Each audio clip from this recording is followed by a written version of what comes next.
안녕하세요. 유한방 전설정의 안영미 원장. 수다쟁이 최미영 원장입니다. 요즘 그 초등학교 한 3, 4학년 네. 뭐 더 어린 애들도 있는데 뭐 여학생들이요? 그렇죠. 네. 특히 여자아이들 같은 경우에 성조수증 치료를 받고 있는 아이들이 정말 많은 것 같습니다. 네. 그래서 어머니들께서도 이제 아이들이 이제 학교 가서 갑자기 아이들이 가슴 뭉무리가 생긴다든지 머리에서 냄새가 난다든지 좀 그렇게 되면 아무래도 우리 아이가 몸의 변화가 좀 빨라지지 않나 해서 뭐 병원에 가서 이제 검사를 하니 뭐 성호르몬 억제 치료를 받아야 된다. 이게 권유를 받고 고민하시는 분들이 상당히 많더라고요. 예, 그렇죠. 여자아이들 경우는 초 1, 2 때 그렇게 성장판 검사하는 것이 루틴이더라고요. 요즘은요. 우리 아이가 빠른지 아니면 조금 늦은데도 이게 나중에는 좀 어떻게 될는지 이런 거에 대한 궁금증 때문에 그냥 방학 때는 당연히 병원 가서 그 검사를 받는다라고 생각하시더라고요. 네, 그래서 이제 만약에 이제 치료를 결과가 나와서 얘가 좀 빠르다. 그래서 이제 성호르몬 억제 치료를 받아야 된다고 얘기하는데 보통 이제 사춘기 진행을 좀 지연시키는 주사 치료로 해서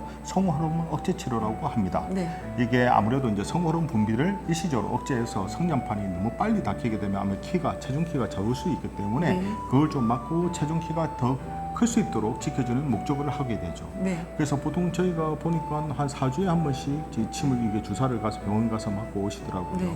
그래서 일반적으로 여자아이들 같은 경우는 8세 이전, 남자아이들은 9세 이전에 2차 성징이 나타나게 되면 이때 성조수증으로 의심되는 아이들 중에서는 이런 치료를 같이 병행을 하는 경우가 많습니다. 그렇죠. 그러면 이게 이제 문제는 이 치료를 무조건 해도 괜찮을까 문제가 되는데 저희는 이제 한의사다 보니까 한의학적 차원에서 한번 체크를 조금 해보겠습니다. 네. 저희가 이런 때는 이제 치료의 관점만 우리가 보지 않습니까? 네. 그러면 원인을 이게 왜 이렇게 생겼을까? 그 원인을 먼저 봐야 되지 않겠습니까? 그렇죠. 모든 이제 일괄적으로 적용되는 치료에는 조금 신중해야 되는데요. 그렇죠. 옛날 같은 경우 여자아이들 같은 경우에 보통 이제 중학교 1학년 여름방학 전후로 해서 전교를 많이 터지는데 요즘 그 정도는 요즘은 6학년 6학년 이전에 합니다. 보통 4학년 빠른 애들은 4학년, 5학년 때도 예. 진짜 3학년 애들도 봤어요. 예. 그러다 보니까 아이들이 몸뿐만 아니라 정신적으로 성숙하지 못하는데 다른 애들하고 다르다 보니까 심리적으로도 애가 위축이 되고 여러 가지 문제가 생기는 경우가 많더라고요. 네네네. 그래서 이제 한의학에서는 이게 성조수증의 원인을 신장의 기운이 약해서 조기에 발동하는 경우라 해서 저희가 이때 한약 그 한자로는 이제 신호조기라고 네네. 보게 되고 네. 또 스트레스라든지 항용 호르몬에 의해서 간열이 더 올라와서 생기게 되는 관하상념. 간열상념이죠. 간열상념. 네, 이게 그다음에 감정 스트레스가 간하고 관련이 있잖아요. 그러니까 다 이게 열로 보는 거죠. 그렇죠. 지금 열이죠. 그리고 이제 비만하고 이게 이게 몸의 노폐물이죠. 담습, 예. 담습이죠. 그래서 이제 기운이 흐름이 막히게 되는 단습 조체. 네. 그러니까 몸이 순환이 안 되고 뭉치게 되고 그게 열로 의해서 그게 자꾸 몸을 변화를 일으킨다. 그런데 이제 이런 부분에 대해서는 이제 그걸 체크를 안 하시고 그냥 무조건 억제만 시키는 주사를 하게 되면 그 부분은 해결되겠지만 근본적인 해결이 안 되다 보니까 성장의 문제가 생길 수가 그렇죠. 있습니다. 이게 억지를 자꾸 하기보다는 몸의 흐름이 무엇이 막혔는지 좀 풀어내주는 과정으로 가야 되는데 억제만 시킨다고 다 결과가 좋은 건 아니잖아요. 왜냐하면 이게 호르몬 억제 치료를 하게 되면 이 부분만 억제되는 것이 아니라 성장 호르몬 분비도 억제가 되거든요. 네. 그러다 보니까 아이들이 이렇게 정체가 됩니다. 그러니까 네네. 저희가 이제 간단하게만 이게 누르고 있다고 생각해요. 몸이 변화가 더 주지 않도록 이렇게 누르고 있다고 생각하면 되거든요.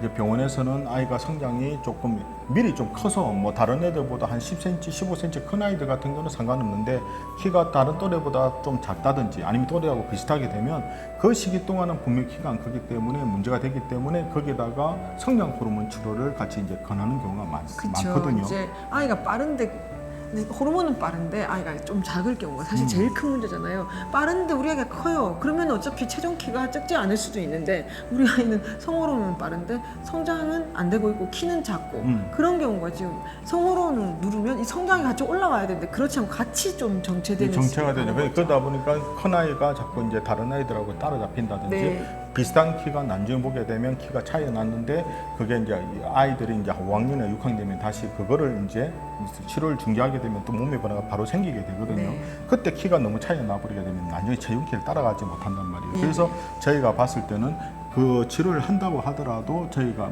근본적인 몸의 균형은 잡을 필요가 있다. 네. 그래서 한의학 쪽에서는 그 열을 내리게 되고 기운을 흐름을 바로 잡아주게 되는 청열, 네. 보신, 거담이라고 하거든요. 네, 네. 그래서 이제 아이의 비위 기능을, 소화 기능을 강화시켜주게 되고 스트레스를 해소시키게 되고 네. 수면을 또 개선시켜서 아이들한테도 약이라든지 네. 아니면 생활 습관 개선이라든지 그리고 식이 조절. 그렇죠. 또 침하고 뜸 같은 것도 합니다. 그래서 이런 걸 같이 병행하면서 좀 관리를 해야 되지 않을까 생각이 듭니다. 네.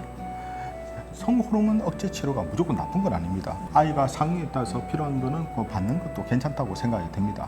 그렇지만 저희가 제일 중요한 거는 아이의 몸이 보내는 신호를 먼저 듣고 자연스럽게 그 부분을 해결할 수 있는 능력이 있는지 한번 살펴볼 필요가 있다는 겁니다. 그렇죠. 문제가 있으면 그 부분이 해결했으면 자연스럽게 그것이 늦춰질 수도 있거든요. 네. 저희 한의원에서도 아이가 가슴 몽골이가 어린애 초등학교 1저학년 애들이 가슴 몽골이가 생겼을 때 네. 먹거리 관리하고 운동시키고 또 약을 해서 그 부분을 해소시켜주니까 몽골이가 또 없어지고 정상적으로 잘 또 호르몬 수치도 잘 정상적으로 되는 경우가 많단 말이에요. 그렇죠. 그래서 무조건 그렇게 하는 것보다는 근본적인 원인을 체크해서 그게 도와줄 수 있도록 도와주는 것이 저희가 봤을 때는 성저수증의 한의학적 치료의 방법의 접근이 아닐까 생각이 듭니다. 그렇죠. 아이가 이제 몸에서 발현되는 어떤 신호를 무시하지 마시고요. 성저수증 치료가 무조건 주사만이 아니라 이렇게 생활 환경도 조금 조절해 보시는 것이 더 훨씬 효과적이라는. 주사를 맞나 하더라도 다 같이 먹거리 관리도 하고 네.